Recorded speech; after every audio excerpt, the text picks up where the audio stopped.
क्या हुआ जब अचानक रात 2 बजे एक लड़की चुपचाप राम मंदिर में घुस गई। फिर जो चमत्कार हुआ उसे देखकर सभी लोगों के रोंगटे खड़े हो गए। अयोध्या में राम मंदिर की प्राण प्रतिष्ठा से पहले और बाद में कई सारे चमत्कार देखने को मिले हैं, जिससे यह साबित होता है कि सनातन ही सत्य है। उस समय कई जगहों पर गिद्धों का दिखाना, कई जगह पर भालू का प्रकट होना, प्रभु श्री राम की मूर्ति के साथ एक वानर का चलना और साथ ही साथ मंदिर के गर्भगृह में वानर की मौजूदगी। कई ऐसे बड़े चमत्कार राम मंदिर में देखे गए हैं जो साक्षात प्रमाण देते हैं कि सच में कोई तो ऐसी शक्ति है जो इस संसार को चला रही है। लेकिन दोस्तों, दिल्ली में रहने वाले उमेश और सीमा नाम के 2 पति पत्नी के साथ 24 जनवरी के दिन अयोध्या में जो हुआ, उसे जानकर आपके भी रोंगटे खड़े हो जाएंगे और आपको इस बात का एहसास होगा कि सच में यह प्रभु श्री राम का ही चमत्कार है। 22 जनवरी 2024 के दिन राम मंदिर में राम लल्ला की प्राण प्रतिष्ठा हुई। इस दिन देश विदेश की कई बड़ी हस्तियां वहां पर मौजूद थीं और जब सभी ने राम लल्ला की उस मूर्ति को देखा तो उनकी प्यारी सी मुस्कान सभी के दिलों पर छा गई। जिस मूर्तिकार ने मूर्ति को बनाया उसका भी कहना था कि प्राण प्रतिष्ठा के बाद मूर्ति के भाव बदल गए हैं, मुस्कान बदल गई है, मानो मूर्ति के अंदर प्राण आ गए हो। इसीलिए हिंदू धर्म में प्राण प्रतिष्ठा का महत्व होता है। इससे एक बात तो साबित होती है कि अयोध्या में साक्षात राम लल्ला विराजमान हो गए हैं। 23 जनवरी 2024 से आम श्रद्धालुओं के लिए प्रभु श्री राम के द्वार खोल दिए गए और श्रद्धालुओं की लाखों की तादाद मंदिर में दर्शन करने के लिए पहुंच गई और तकरीबन 5 लाख लोगों ने 23 जनवरी को राम लल्ला के दर्शन किए। उमेश और सीमा राम मंदिर जाना चाहते थे क्योंकि उनके पिता भी एक बहुत बड़े राम भक्त थे और अयोध्या में राम मंदिर निर्माण के लिए उन्होंने कार सेवा में भूमिका निभाई थी। उनके पिता अपनी आंखों से राम मंदिर का निर्माण नहीं देख पाए, लेकिन अपने पिता की एक तस्वीर साथ में लेकर वह अपनी पत्नी और 12 साल की बच्ची के साथ दिल्ली से अयोध्या रवाना हो गए। उनका मानना था इस फोटो के माध्यम से वह प्रभु श्री राम के दर्शन अपने पिता को कराएंगे। लेकिन उमेश को इस बात का अंदाजा नहीं था कि 24 जनवरी के दिन और ज्यादा भीड़ राम मंदिर आने वाली थी। जब वे अयोध्या पहुंचे तो वाकई में अयोध्या का नजारा देखने लायक था। रेलवे स्टेशन पहुंचकर उन्हें महसूस हो रहा था मानो वे साक्षात देवनगरी में आ गए हों, क्योंकि त्रेता युग में अयोध्या को देवताओं का नगर कहा जाता था। ऐसा कहते हैं जब भगवान विष्णु ने प्रभु श्री राम रूप में अवतार लिया और अयोध्या में जन्मे तो कई देवी देवता उनकी प्रजा बनकर अयोध्या में जन्मे और उनकी लीला को अपनी आंखों से देखा। जब प्रभु श्री राम सरयू नदी में समाहित हो गए तब सभी नगरवासी भी सरयू नदी में समाहित हो गए, क्योंकि वह सभी देवी देवता ही तो थे। जब उमेश और सीमा ने अयोध्या नगर की भव्यता को देखा तो उनके भी होश उड़ गए, क्योंकि यह कोई सामान्य बात नहीं थी। इससे पता चलता है कि भारत में मंदिरों का कितना महत्व है। अगर किसी स्थान पर एक भव्य मंदिर का निर्माण होता है तो वह शहर की प्रगति को साथ लेकर आता है, कई लोगों को रोजगार दिलाता है और साथ ही साथ उस शहर की प्रगति का माध्यम बनता है। ऐसे ही अयोध्या में जिस प्रकार से राम मंदिर का निर्माण हुआ था, वैसे ही वहां पर प्रगति साफ तौर पर दिख रही थी। लेकिन जब उमेश और सीमा अपनी 12 साल की बच्ची के साथ राम मंदिर पहुंचे तब वहां पर बहुत ज्यादा भीड़ मौजूद थी। शाम का समय था और इधर उधर भगदड़ मच रही थी। पुलिस प्रशासन जैसे तैसे भीड़ को काबू करने में लगा था, लेकिन भक्त प्रभु श्री राम के इतने दीवाने थे कि वह तो बस किसी भी तरह बस एक झलक रामलला के दर्शन करना चाहते थे। इस बीच उमेश जी भी अपनी पत्नी और बच्चे के साथ लाइन में लग गए। तकरीबन 4 से 5 घंटे उन्हें लाइन में लगना पड़ा, लेकिन उन्होंने अपना अनुभव बताते हुए कहा कि इतनी भीड़ होने के बावजूद भी सभी भक्त एक दूसरे के साथ समन्वयता बनाए हुए थे। सभी के मन में राम बसे थे, इसीलिए सभी के अंदर राम सी मर्यादा आ गई थी। सभी भक्त बहुत शांतिपूर्ण तरीके से उसे लाइन में लगे हुए थे और हमें 4 से 5 घंटे के पश्चात रामलला के दर्शन करने का सौभाग्य प्राप्त हुआ।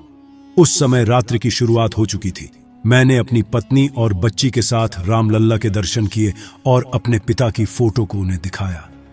ऐसा लग रहा था मानो आज मेरे पिता की आत्मा को शांति मिल गई हो, क्योंकि उन्होंने कार सेवा में एक महत्वपूर्ण भूमिका निभाई थी। लेकिन मुझे इस बात का अंदाजा नहीं था कि आज प्रभु श्री राम मेरी भक्ति की परीक्षा लेने वाले थे, क्योंकि बहुत ज्यादा भीड़ का माहौल होने के कारण रात्रि के समय मंदिर के अंदर नजर बहुत भयानक था। चारों तरफ लोग ही लोग मौजूद थे और बात जब आई बाहर जाने की तो एक बहुत बड़ा जनसैलाब दर्शन करके मंदिर के बाहर लौट रहा था। इसी बीच अचानक से मेरी पत्नी सीमा का हाथ मेरी 12 साल की बच्ची हर्षिता से छूट गया, लेकिन भीड़ में उसे इस बात का अंदाजा नहीं हुआ। हम प्रभु श्री राम का नाम जपते जपते मंदिर से बाहर आ गए और जब हमने देखा कि हमारी बच्ची हमारे साथ नहीं है तो हमारे भी होश उड़ गए। चारों तरफ देखने पर केवल और केवल भीड़ नजर आ रही थी और बच्ची का कोई अता पता नहीं था। हम चारों तरफ उसे ढूंढ रहे थे और हर किसी से उसके बारे में पूछ रहे थे। कई लोगों को हमने उसका फोटो भी दिखाया, लेकिन किसी को कोई जानकारी नहीं थी कि आखिर वह कहां पर है। हम उसी जगह पर फूट फूट कर रोने लगे और चारों तरफ भटकते भटकते उसे ढूंढने लगे और देखते ही देखते तकरीबन रात के 12 बज गए। लेकिन हमारी बेटी का हमें कुछ पता नहीं चला था कि आखिर वह है कहां। तब तक हम थक हार कर उस समय हनुमानगढ़ी मंदिर पर पहुंचे, जो कि अयोध्या राम मंदिर से 1.5 किलोमीटर की दूरी पर है। हम अपनी बेटी को इधर उधर ढूंढते ढूंढते अचानक ही हनुमानगढ़ी मंदिर पहुंच गए थे। जब हम वहां पहुंचे तब हमने हनुमान जी से प्रार्थना करी कि प्रभु श्री राम के कार्य को पूरा करने के लिए आपने महत्वपूर्ण भूमिका निभाई थी और आज हम भी रामलल्ला के दर्शन करने आए थे, लेकिन हमारी बच्ची कहीं लापता हो गई है। हे पवन कुमार, हम आपसे विनती करते हैं, इसे प्रभु श्री राम का कार्य मानकर हमारी बच्ची का किसी न किसी तरह पता लगाइए। कुछ देर हम हनुमानगढ़ी मंदिर में बैठकर ही रोते रहे, बिलखते रहे। ना कोई हमें सहारा देने वाला था और ना ही कोई आंसू पोंछने वाला, लेकिन एक विश्वास था कि संकट मोचन हनुमान जी हमारे संकटों को जरूर दूर करेंगे। तभी उस स्थान पर एक ऐसा चमत्कार हुआ जिसकी हमने कल्पना नहीं की थी। हनुमानगढ़ी क्षेत्र में हमें एक बंदर दिखाई दिया जिसका मुख लाल था और उसके हाथ में एक रूमाल था। जब हमने उस रूमाल को ध्यान से देखा तो वह रूमाल हमारी बेटी हर्षिता का था। लेकिन सवाल यह था, आखिर वह रूमाल उस बंदर के पास कैसे आया? उमेश और सीमा के रोंगटे खड़े हो गए, लेकिन अभी भी उनकी बेटी नहीं मिल पाई थी। वह इसे हनुमान जी का संकेत मान रहे थे।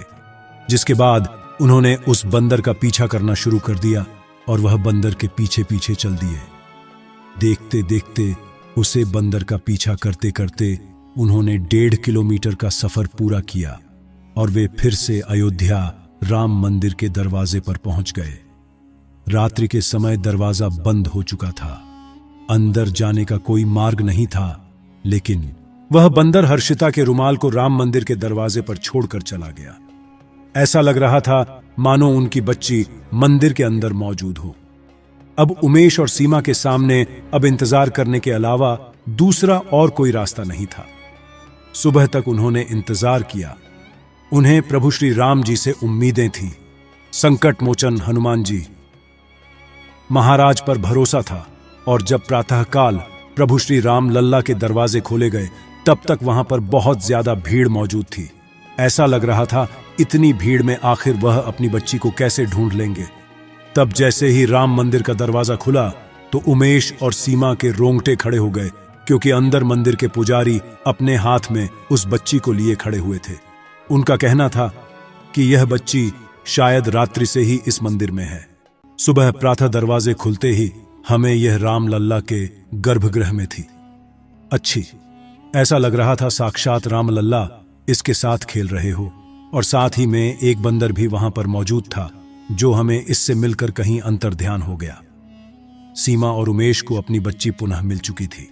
उनका विश्वास नहीं टूटा था, बल्कि उनकी आस्था और ज्यादा बारेच गई थी। लेकिन प्रश्न अभी भी यही था कि आखिर उनकी 12 साल की बच्ची हर्षिता रात्रि के समय मंदिर में कैसे रह गई? क्या वह मंदिर के अंदर ही छूट गई थी या फिर बाहर? बहुत ज्यादा असुरक्षा होने की वजह से यह हनुमान जी का चमत्कार था कि उन्होंने किसी तरह से उस बच्ची को राम लल्ला के गर्भगृह में छोड़ दिया। जो भी हो, लेकिन यह भी एक बहुत बड़ा चमत्कार था कि एक माँ बाप को अपनी गुम हुई बच्ची प्रभु श्री राम जी की कृपा से पुनः प्राप्त हो गई। इसके बाद मैं पुनः दिल्ली के लिए रवाना हो गए और अपने साथ घटी इस घटना के बारे में उन्होंने सभी को बताया। सबका एक ही कहना था कि जिस शहर में प्रभु श्री राम का निवास हो और जिसके रक्षक स्वयं हनुमान हो, ऐसे स्थान पर किसी भी प्रकार के भय की क्या जरूरत है। दोस्तों, आज की यह वीडियो आपको पसंद आई हो तो आप लाइक जरूर करें, कमेंट बॉक्स में सच्चे भक्त जय श्री राम लिखें और हमेशा ऐसी सत्य चमत्कारी घटनाएं देखने के लिए हमारे चैनल माइंडेड मैन को सब्सक्राइब करके बेल आइकन को प्रेस कर लें। अभी के लिए आप सभी दर्शकों को जय श्री राम।